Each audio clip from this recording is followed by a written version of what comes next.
Back on the Young Turks. Great interview for you guys now. Bill Hartung, he's the author of Prophets of War, and it is a book about Lockheed Martin and their iron grip on our government and our economy. Bill, welcome to the show. Let me just start by saying I think it's terrific, the information that's in the book. So great to have you here. Oh, thanks. All Good right. to be here. First, let's talk about an anniversary that's coming up. You mentioned that, and I think it's very relevant. January 17th will be the 50th anniversary of what? President Eisenhower's military-industrial complex speech, which was his farewell address to the country, and he talked about how having a permanent arms establishment basically changed our politics, changed our budgetary priorities. He even said it could have a spiritual impact. So basically he was warning us against this kind of huge power that we had kind of brought into being during the Cold War. And everybody remember Eisenhower, of course, was a Republican.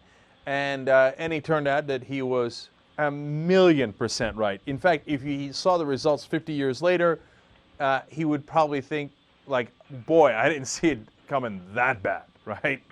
Well, the companies are bigger and they're involved in a lot more things. You know, Lockheed Martin works for the CIA and the FBI and Homeland Security and the IRS and the Census Bureau. So it's kind of weapons, surveillance, and information gathering all rolled into one. I don't think Eisenhower would have contemplated one company being able to do all those things.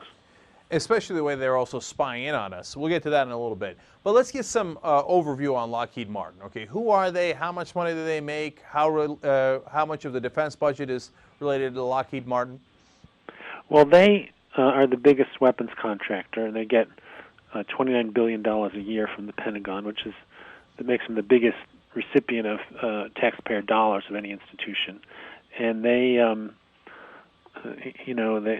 another $7 billion working for these other agencies, including running a nuclear weapons lab for the Department of Energy. They make pretty much any kind of weapon you can think of, except for guns and ammunition. But they make fighter planes, they make artillery, they make combat ships, they make cluster munitions. Pretty much across the board, they make all kinds of communications and targeting devices. They're involved with the Predator missile strikes in Pakistan. So they're pretty much a full-service weapons contractor, but then they've got this whole other side of them that's involved in, most other interactions we have with the government. All right. Well, Bill, they would obviously have an incentive to. Now, look, they will say we're human beings, we won't, et cetera, la, la, la. But just financially speaking, just from that perspective, they would have an incentive for more war, because then we would use weapons and we would need more weapons, right? And given that, the fact that they were on some of the councils that pushed for the Iraq war, wouldn't that seem to be a problem? Tell us about what they were on and how you think it relates to the decisions our government made. Well, they can't put out a press release and say, let's go to war because it's good for us. But what they did do is they funded some of the think tanks that pushed for the Iraq war, that pushed for more Star Wars spending. One of their vice presidents, Bruce Jackson, was part of the Project for the New American Century, which involved people like Dick Cheney and Donald Rumsfeld and Paul Wolfowitz, who in the second term of Bill Clinton already were lobbying for regime change in Iraq. And, of course, when they got into power in the Bush administration, that was a priority of theirs, even though we later learned there were no weapons of mass destruction, there was no ties to Al-Qaeda, there was really no reason to invade Iraq from the point of view of fighting terrorism. So, they have those kinds of links to individuals and institutions that lobby for war. So it's either, funding them or having personnel sort of interlocking directorates, if you want. I don't know if you know the answer to this. You probably don't. But, we just covered earlier in the show 4 Republicans, including former Attorney General Mukasey, Tom Ridge, Fran Townsend, and Rudy Giuliani, going to France and arguing that Mujahideen al-Khalq should not be considered a terrorist organization anymore. In other words, they're on the terrorist watch list, the MEK. They were aiding and abetting them by saying that we should actually use them to start a war with Iran. Now, when I see that, I think there's no way that those guys aren't on some think tanks that aren't funded by people like Lockheed Martin. Am I being too cynical, or is there a good chance that's true? Well, those particular people, I would be, I haven't heard of that connection. Sometimes there will be people who are on the boards, and I don't know all the boards. I know a lot of the, operative people who kind of are the talking heads for these places. But, it's certainly not out of the question. I would have to look more carefully at that. And, one last guy to throw out there, and I know I'm just, throwing this out at you on news that happened or that we reported today, but John Bolton, he's a guy that is constantly on television pushing for war. And, of course, American Enterprise Institute pays a lot of these guys. Do they get funding from Lockheed Martin or other defense contractors? Yes, they do. Places like American Enterprise Institute, the Heritage Foundation. There's a place called the Center for Security Policy run by a guy named Frank Gaffney, who used to lobby a lot for Star Wars. Now he's gone completely off the deep end about Sharia law and how we're all going to be subjected to Sharia law. And that's kind of his full-time occupation now. But there was a time when he was a lobbyist for the war in Iraq and for missile defense and for things that actually helped. Yeah, and now we had a functioning media, which we certainly don't. Every time these guys were on television, they would be identified as working for defense contractors. John Bolton pushing for war in Iran while working for a defense contractor partly pays his bills. I mean, that's correct, right? Yeah, a few times you'll see it happen, but it's very rare. I saw a guy once do it on Nightline where he basically said, Mr. Gaffney, who's against the landmines treaty, is funded in part by landmines manufacturers. And Gaffney, his jaw just about hit the floor. He couldn't believe that somebody both knew this and was raising it on television. But that's kind of the exception that proves the rule. There's a guy named Lauren Thompson who's a consultant of Lockheed Martin. He's quoted all over the place as the expert to go to on defense policy. Sometimes people will note that he's a defense consultant. I've seen, a few times they've said he works with Lockheed Martin, but most of the time it's just, here's this really smart guy. He thinks we need more Joint Strike Fighters, which happen to be one of Lockheed Martin's big products. So there is this kind of insidious impact. There's no openness, no accountability, no transparency to at least know where the people are coming from. Right, and that's for the guys that directly work for defense consultants. The great scam is to work for a think tank funded by defense consultants, defense contractors, and that way, I work for a think tank. I'm thinking all day long. Well, yeah, I wish people did think more at think tanks. It would be very healthy. Yeah, it would indeed. Now let's go to other parts of Lockheed Martin. And by the way, the book is Prophets of War and has great revelations in it. So they don't just do war; they also do other things like spying on Americans. Why are they involved? How are they involved in that? And why are they involved in that? Well, they're the biggest intelligence contractor in the country, as well as the biggest defense contractor. So a lot of the things that the CIA and the National Security Agency used to do, they've now handed over to private companies to do. So they do spying, they tap people's phones. In this case, there was a Pentagon thing called the Counterintelligence Field Activity, which was allegedly out there, on the frontiers protecting us from the greatest threats to the country. But one of the things they were doing was spying on anti-war groups, and they did that for a couple of years till Congress hopefully shut it down. They told them they can't do it anymore, but when it comes to intelligence, sometimes it's hard to know whether they follow their orders. But so Lockheed Martin was part of that program. So it's kind of ironic. Here they are, they're building all these weapons to deal with the threats to the country, and then they're part of a program that defines the threat as, peace activists, which is, needless to say, absurd. Now, you know what, though? Until I read that, in your book, Bill, I didn't get it, right? Like I knew that generally they were going against, during the Bush administration, they were spying on all of the leftist groups, what they viewed to be leftists, vegans, bikers. I don't mean Harley, like people who ride bicycles to work, etc. Like these absurd things, right?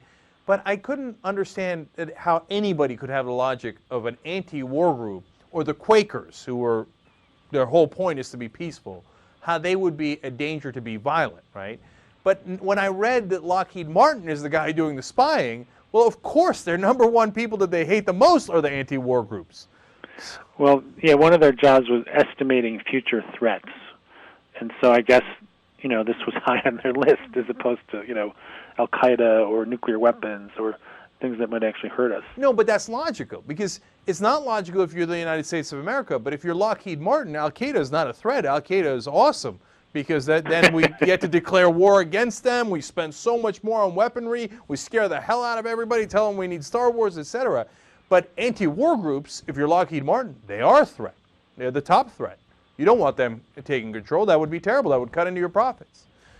So now I get it. At least it's logical. So whether we hand over our government to these guys, that's a separate question and totally illogical. But so let's get to that actually, Bill. So how did they take over the government? Why do the politicians report to them and hand over these important things that the government should be responsible for to a private company? Well, I think it started really first during World War II when they became so huge. They went from 15 employees when they first started to 91,000 during World War II. So the government basically pumped them up to close to where they are today. And then in the 1990s, there was a huge merger boom amongst defense companies. So Martin Marietta merged with Lockheed to make Lockheed Martin. That company bought a company called Loral, which had $10 billion worth of weapons business.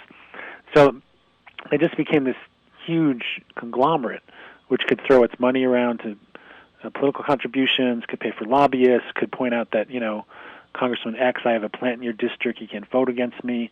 And once they developed that level of power, then they said, why stop here? Let's branch out into things like working for the intelligence community. Let's help the FBI do biometric identification, and let's get a contract with the IRS to help process taxes, and let's help design the census. Once they sort of got their kind of computer and surveillance technology down, and also, their best skill is lobbying for government contracts, why stop at the Pentagon?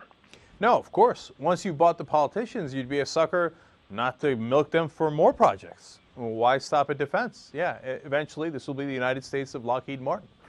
And if it isn't already, right? But I want to talk about one other genius part of how they captured the government, because, look, buying politicians is easy, and you do the campaign donations, and buying the military is also relatively easy. Now, that's sacrosanct, and you're not allowed to talk about that because the generals and the colonels are demigods, right? But the reality is they can't wait to work for Lockheed Martin. That's their payday. So then they wind up, of course, giving Lockheed Martin a lot of contracts, shockingly enough, when they are colonels and generals. But actually, the third layer of it is interesting. You alluded to it a little bit there. How many states do they have some sort of manufacturing in, and how does that figure into locking up the political establishment? Well, when they were trying to save their F-22 combat aircraft, they claimed that there were facilities in 44 states building some part of that. Now, some of those were Lockheed Martin, some of those were its subcontractors. And, I sort of questioned that because there's no question they're huge. But, some journalists said, well, what facilities? Tell us where they are. Tell us how big they are. They said, well, that's confidential business information. We can't tell you that. So I think, they're big, but then they also bluff and try to make themselves look bigger than they are. But, even at the lower level, they can certainly wrap up a lot of members by saying, if you vote against us, you're voting against jobs in your district. And, they get a lot of liberals to come to their side because of that. Look, there are some jobs in districts, so that is relevant, and that's very relevant for a politician. But it also gives the politicians cover to say, oh, no, I didn't vote for that contract because I got, $10,000 or $100,000 from Lockheed Martin in campaign donations. I didn't vote for them because my chief of staff is now their top consultant or whatever. No, I voted for them because of the jobs in my district. Well, exactly. In fact, I've gotten my first feedback from Lockheed Martin, an article that was in Politico, and they said I was insulting the tens of thousands of good people who work for Lockheed Martin, when actually I was really talking about their management and some of the practices that they've engaged in over the years. But they sort of, even in that context, they sort of tried to make it sound like it was about these people and their jobs, and that somehow my criticism was impugning their good work. All right. The book is called Prophets of War, and I will conclude by saying this. We on this show talk often about how health insurance companies, pharmaceutical companies, banks, oil companies, etc., how they buy politicians, and how that is inevitable in the system that we have, where the politicians work for the people who pay them, which are all these different companies. Now, if your oil company buys a politician, then, well, we're going to go to get oil for oil companies in places like Iraq. If the drug companies buy them, then, well, the government cannot negotiate drug prices and they get monopolies, etc. But when a defense contractor buys the government and buys our politicians, well, then we have endless wars. And so this is, in my opinion, the most dangerous part of why our system is broken. And Bill, you know, that's my statement on it. Let me ask you this incredible softball final conclusion of, would you agree?